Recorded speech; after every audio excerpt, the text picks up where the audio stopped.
Good evening and thank you for joining us on Rwanda Television News tonight. Now here's a sneak peek of our edition tonight. Rwanda passengers have commended the airline's services, saying it is no surprise that the company was ranked first in Africa for providing the best onboard services at the Apex Awards held in Ireland. Young people say that they are pleased that they now have productive work that helps them escape poverty, abandon drug abuse and other harmful behaviors, and improve their livelihoods.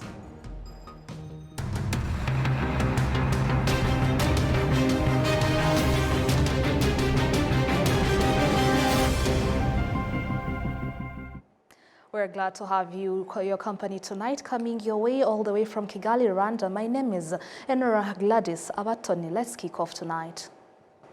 Rwanda passengers have commended the airline's services, saying it is no surprise that the company was ranked first in Africa for providing the best onboard service at the Apex Awards held in Ireland. Rwanda transport cargo through Djibouti Ambuli International Airport. This is one of the airline's many destinations across Africa. Like passengers in many other locations, users of the airline say they are satisfied with Rwanda's services. The cleanliness is okay, the hygiene, the cabin crew, they are welcoming, they're hospitable. So I loved the whole experience. Yes, this one is going to be very big, so I'm very excited because it's going to be my first time to be there.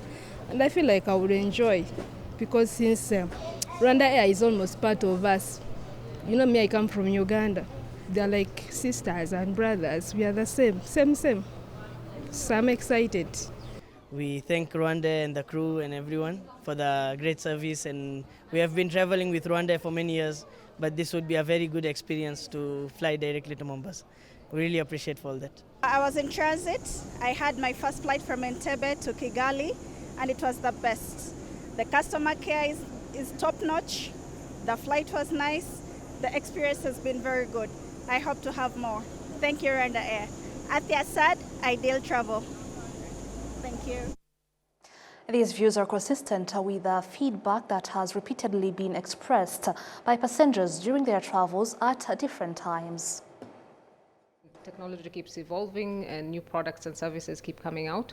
What we're looking at is really the entire customer journey in terms of how to make it easier from the time the person is booking a ticket to checking in, to getting on board, to arriving at their destination.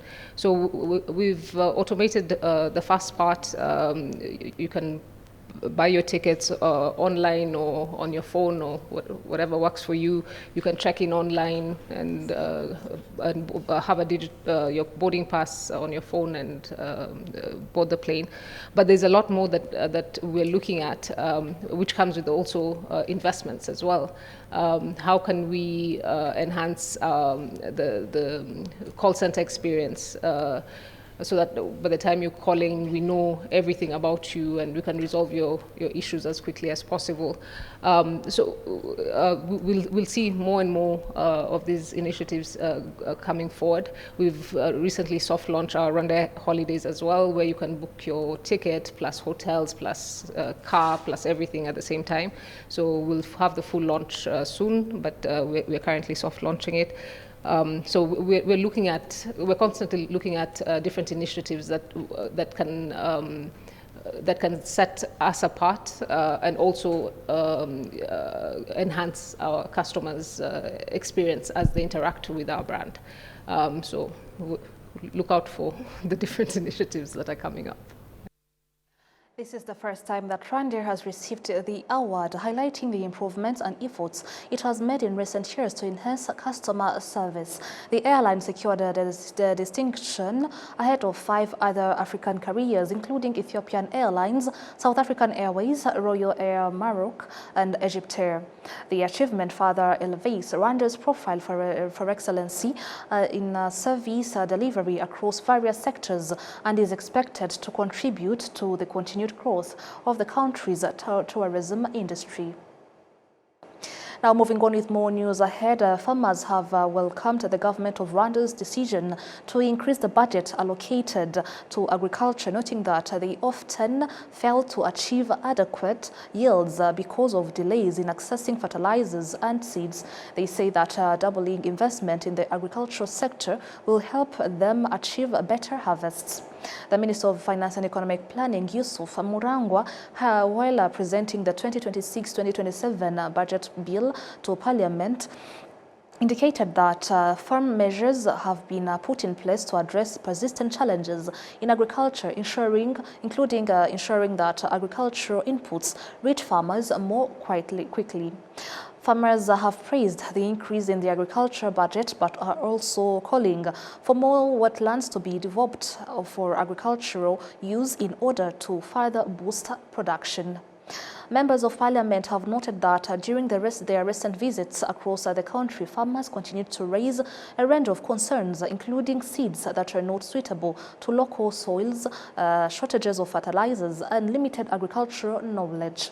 The minister stated that a project has been launched based on districts that have achieved strong agricultural performance so that their successful practices can be shared with other districts, thereby improving productivity nationwide. In the 2026-2027 fiscal year, the government of Rwanda allocated more than 60 billion Rwandan francs to support the agricultural sector, up from 39 billion Rwandan francs in the 2025-2026 budget. Young people say they are pleased that they now have productive work that helps them escape poverty, abandon drug abuse and other harmful behaviors, and improve their livelihoods. They are encouraging their peers to embrace employment and continue contributing to the country's development, noting that young people are the driving force of the future. These were among the views expressed by more than 100 young people from across the country during the 28th General Assembly of the National Youth Council, which convened in Nyabihu district on a Saturday. The assembly included visits to several youth-led initiatives in Nyabihu district aimed at lifting young people out of poverty.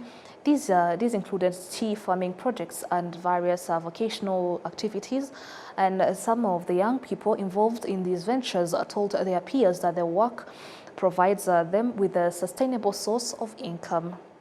During the assembly, participants also stated that throughout the 5-year term they are concluding, they have made efforts to prioritize employment and economic empowerment. They added that they intend to apply in their home communities the lessons they learned from their counterparts in Nyabihu. The Minister of State in the Ministry of Youth and Arts, Sandrine Umutoni, noted that showcasing the achievements of fellow young people is intended to demonstrate the youth can engage in a variety of productive activities that contribute to the national development. The theme of the General Assembly was Youth, the Foundation of Sustainable Development. The 21st edition of the Kigali International Peace Marathon has begun in the city of Kigali with the first day featuring the amateur category. Participants in the Run for Peace race competed over a 10-kilometer recreation course. The Run for Peace event was flagged off by the Minister of Sports, Nelly Mukazaire, alongside other officials. Participants started and finished the race in front of Amahoro Stadium after running through various parts of Kigali. Those who took part in the race emphasized that sport is a universal language that brings people together regardless of their nationality or background. They noted that the participation of persons with disabilities alongside other runs further demonstrates that equal opportunities are available, are achievable, and that everyone has a role to play in building peace. Players and officials of the RSSB Tigers, who recently won the Basketball Africa League BAL title, paraded the trophy through Kigali to celebrate the achievement with Rwandans. The trophy tour began at Club Rafiki in Nyamirambo and passed through Kimisagara, Nyabugogo, Muhima, Kigali City Center, Sopetrad and Remera before concluding at Kigali Convention Center, where a concert featuring various artists was being held. One member of the team, Stephen Hagominwari, said the victory is a source of great joy for the team and that they are ready to represent the African continent on the international stage. The club's president stated that the triumph was made possible by teamwork among the players and the support and unity of Rwandans as a whole. Now, moving on with more news ahead, people with albinism in Rwanda joined the rest of the world in marking the International Albinism Awareness Day, highlighting that some individuals with albinism still face discrimination and social exclusion, which negatively affects their well-being. People with albinism in Rwanda commended the country for establishing laws that protect their rights of all citizens without discrimination. The head of the organization that advocates for the welfare of people with albinism in Rwanda, Organization for Integration and Promotion of People with Albinism in Rwanda, OIPA, Dieudonné Akimani Duhaye, praised the continued efforts of the government of Rwanda to improve the living conditions of persons with disabilities.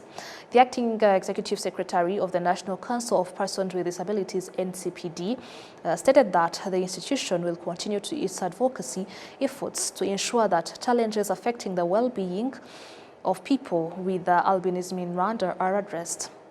This marks the 10th time that people with albinism in Rwanda have joined the global community in commemorating International Albinism Awareness Day. This year's celebration was held under the theme, Celebrate My Skin. Rwanda has lifted more than 1.5 million people out of poverty since 2017, with the national poverty rate falling significantly over the past 7 years. What role has the National Strategy for Sustainable Graduation, commonly known as Gira Wigire, played in this progress, and what more needs to be done to ensure vulnerable families achieve lasting self-reliance? In a special RwandaTV discussion, we spoke with Rosette Mutesi, who is the graduation advisor at the Ministry of Local Government, and Jean-Pierre Sibomana, who is the country director at the Village Enterprise Rwanda, about the impact of the strategy, the power of partnerships, and Rwanda's journey towards sustainable poverty reduction. Let's take a look.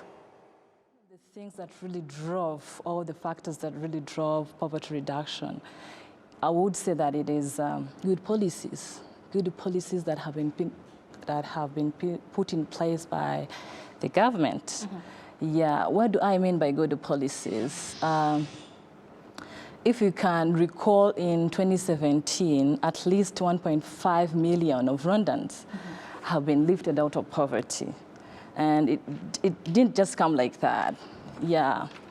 So it was because of the good policies that were put in place. If you can talk about the EDPRS really, and VUP, yes, really aimed at reducing people that are in poverty. And the program didn't really stop there. The program continuously improved and strengthened in 2022, where the National Strategy for Sustainable Graduation was evolved. So this strategy really came to actually fulfill all these gaps that the previous strategies didn't actually tackle. Yes. So the National Strategy came as multi-sectoral approach. It came to fulfill and actually help all the households that are in poverty. It came to do the sequencing interventions and time-bound of interventions, which the EDPRS and the VUP didn't really tackle. So in a nutshell, good policies, EDPRS, VUP, and National Strategy for Sustainable Graduation came as factors to actually reduce poverty significantly. Sure, sure. Thank you so much. To you, Jean-Pierre, the village enterprise has been really playing a significant role in helping Rwanda with the poverty graduation agenda. What really attracted you to be partnering with Rwanda and also to be helping Rwanda to move from the poverty line? I just want to highlight that in addition to implementing our cost-effective poverty graduation model, a village enterprise provides the technical assistance to governments across rural Africa. Across sub-Saharan Africa. Yes. And part of that technical assistance, we sensitize, it is in our priorities to sensitize and provide the support to different governments to design and launch their own poverty graduation strategies. So coming to Rwanda and working in Rwanda when they have one, it was a great step ahead. It was a great stepping stone for us to co-create programs and start the implementation. That's why we joined hand with the government to co-create the Rwanda Scaling Project, which is currently being implemented, and it is one of the successful government stakeholder collaboration on poverty graduation, not just in Rwanda, but across our region. Does it operate in all parts of the country currently in Rwanda?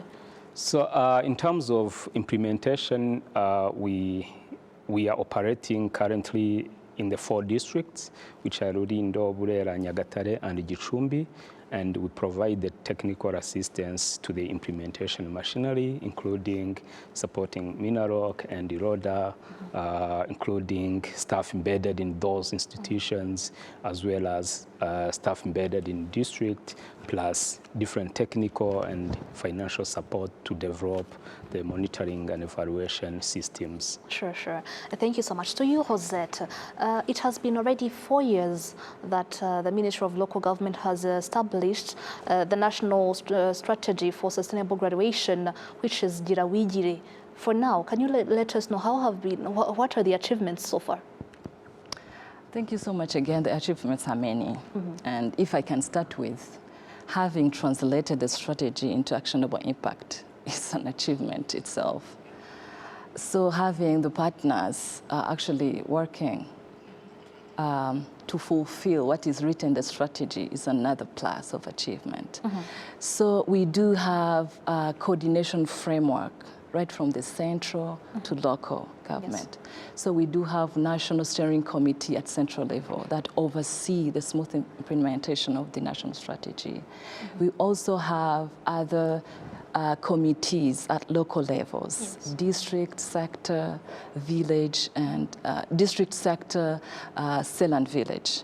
All these local government structures have like graduation committees that actually coordinates the smooth implementation of the strategy. So this is another achievement that we are proud of, to institutionalize and establish all these committees in the local government structures. Yes. Another big achievement is having social registry in place that targets the households that should be enrolled in the program. So social registry itself is a system that actually targets those households that are eligible to be enrolled in the program. And also we have another one that is actually being operational that is called Poverty Graduation Management Information System. This is another system that actually will track the household progress journey. Yes. If the household started with without like having food, how will it end if the cohort or if the graduation cycle is ended? So this PGMIS, it is called PGMIS in short, which is the Poverty Graduation Management Information System that tracks the household progress graduation journey. Sure, sure. Yeah. Over to you, Mr. Jean-Pierre. How does the Village Enterprises model complement the Girawigire program so far? Well, thank you. I think we complement it in many ways. One is sharing the expertise. There is this model that Village Enterprise has been working on it for over 37 years across different contexts. So working in Rwanda and working with the government of Rwanda in different districts, we implement it, we add the number of people supported, but also we show different stakeholders, including the government, that if you sequence interventions like that, if you are intentional in terms of training, apply right tools and training, provide the startup capital, people would grow income and, get to the right pathway out of poverty. That is one. Two is co-creating program. For instance, we started by implementing directly our model. But after some time, we realized that there is this convergence and alignment within the existing programs, like the VUP Rosette just talked about. So we co-created a program that could leverage Village Enterprise strength in terms of training and the startup capital through the VUP financial service. And then this is something we believe could work even beyond the project phase out. Three, it's in terms of tracking systems. Part of our technical assistance to the government, we realized that even the strategy clearly highlighted, monitoring and evaluation and progress tracking is a critical aspect. So we intentionally supported the development of the poverty graduation management information system for the government of Rwanda and the stakeholders to be able to track effectively the poverty graduation progress. So I think these are the three ways Village Enterprise currently support the implementation of the national strategy for sustainable graduation, and definitely we are members, active members of different coordination mechanisms like social protection sector working group, where we co-chairs the graduation and livelihood subcommittee.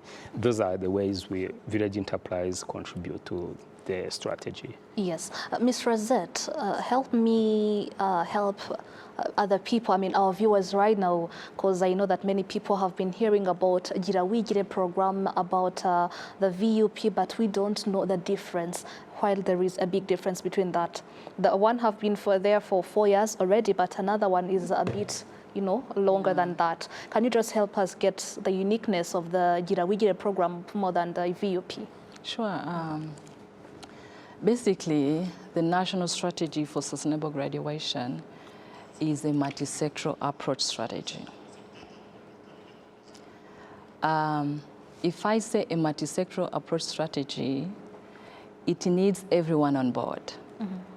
So that's why the government works with partners to actually fulfill the graduation essentials, what we call graduation essentials. The basic needs, the assets, the coaching. No single entity can fulfill all these aspects. So if National Strategy for Sustainable Graduation is also a sequenced, time-bound strategy. If a household is in need of an asset, you don't need to give an asset a household before coaching how this asset will be taken care of. Because at the end of it all, this household will eat the other asset if it is a cow. Yes. So the strategy emphasizes the sequencing of interventions of what comes first and what comes next, so that there is efficiency of resources. We don't need to actually train a household on the livelihood before having parasocial workers. We have frontliners who are called parasocial workers at the village level. These people help train or coach the households at village level. Over to you, Rosette. Yeah, one, data-driven precision. having social registry in place, making sure that the government resources are being put to the exact people that they need to go to. That is one assurance that we are on the right track. Two, having local leaders drive this strategy, right from the central to local entities. It is also another assurance that the government is owning the strategy. And also having the success stories for the participants. This indicates that, oh, this is working.